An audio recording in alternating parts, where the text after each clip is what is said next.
ये स्टूडेंट्स हैं? मुझे तो नहीं लगता। मेरे हिसाब से धर्मेंद्र प्रधान तो सिर्फ एक बहाना है। असल में इन लोग को तो देश जलाना है। आपको ये बात जान के हैरानी होगी कि लास्ट 20 साल में 1 लाख या उससे ज़्यादा कैंडिडेट वाले जितने भी एग्ज़ाम लीक हुए हैं, उसमें से आधे से ज़्यादा नॉन बीजेपी स्टेट्स के थे। अब ये बात तो आपसे छुपी हुई नहीं है कि बीजेपी के रूल करने वाले स्टेट्स जो हैं वो कई ज़्यादा हैं नॉन बीजेपी स्टेट्स से।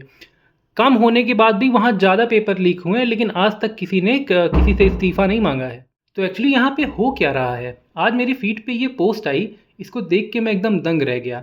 इसने 15 दिन पहले ही इस प्रोटेस्ट का एंड प्रेडिक्ट कर दिया था कि क्या क्या होने वाला है, और आप इसको रोक के देखिएगा, इसने जो जो कहा है वो एग्जैक्टली वैसा ही हुआ है।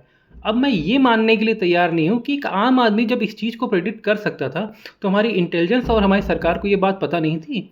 अगर उन्हें पता थी तो उन्होंने इतनी तबाही क्यों नहीं रोकी?